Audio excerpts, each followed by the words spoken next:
Salut mes petits bushings, j'espère que ça roule.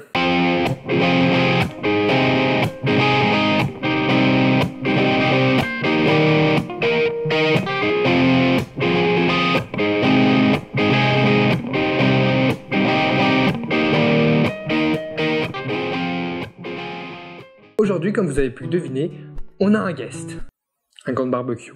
Alors vous êtes là pour nous parler d'un sujet vachement chiant, important, la prévention en longboard.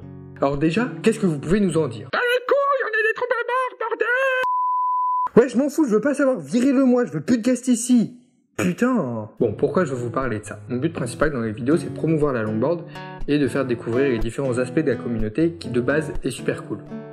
Enfin, moi je la trouve super cool. Donc a priori je parle à pas mal de débutants et j'espère aussi à des gens qui en font pas du tout et qui voudront s'y mettre grâce à moi. Et la protection est un sujet vachement sérieux qui va beaucoup concerner les débutants, c'est pourquoi il me paraît logique de vous en parler. Même si c'est chiant, on est d'accord. C'est pourquoi je vais vous faire un top 10 des bonnes raisons de se protéger en longboard. Et comme je trouverai jamais 10 bonnes raisons, je vais pas vous faire un top 10 mais plutôt un top 1. Ça sera plus simple. Ok, première raison, restez en vie. Sérieusement, si vous crevez tout, je vais devoir me reconvertir dans une chaîne de tuto make-up. Non, ça serait con. Concrètement, si vous n'avez pas l'habitude de faire des sports de glisse, la trottinette ça compte pas. Hein. C'est carrément pas une bonne idée de commencer sans casque. Mais il y a pire, faire des descentes sans casque. Et ça arrive assez souvent. En plus, vous pourrez même pas dire « Ouais, mais j'ai l'air stupide avec ce casque. En plus, la couleur, elle me va pas autant. » Déjà, parce que vis-à-vis des autres riders, vous aurez l'air plus stupide sans casque qu'avec. En plus, vous aurez l'air plus stupide dans la vie de tous les jours en vous retrouvant comme ça.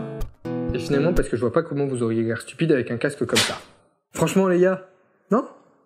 Pour le skate de street où ils portent pas souvent des casques, c'est pas la même chose, c'est un peu dans leur mentalité. Leur demander de mettre un casque, c'est un peu comme demander à Dora d'arrêter d'être conne. Mais si vous êtes jeune et que vous débutez, mettez quand même un casque, au moins pour vivre assez longtemps pour bien assimiler la mentalité du street. Après, je vous parle beaucoup du casque parce que c'est essentiel, mais n'hésitez pas à mettre autant de protection que vous voulez, sans vous dire que vous aurez l'air bête à mettre par exemple des genouillères sur du flat. De toute façon, si on vous dit quelque chose, dites-lui plutôt d'aller scaler un truc dans le cul plutôt que vous faire chier. Ouais, je suis violent. Et en parlant de cul, surtout si vous faites de la descente, investissez rapidement dans un crash pad parce que après vous êtes exposé une fois coccyx, vous regretterez de pas en avoir mis. En bref, prenez soin de vous. Vous pouvez d'ailleurs bénéficier d'une assurance vie en cliquant sur le bouton j'aime de la vidéo. Enfin, je suis pas sûr, mais si vous essayez pas, on saura jamais.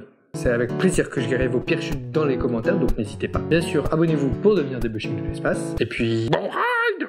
Et là, vous vous rappelez de ce moment gênant au lycée où vous marchiez dans un couloir sans aucun bruit, mais avec des chaussures qui grincent. Chaussures bateau, quoi. Des chaussures qui font mais j'ai plus rien, c'est du caoutchouc! Sauf que là, le bruit il vient ni de vos chaussures, ni de la moitié sur laquelle vous êtes.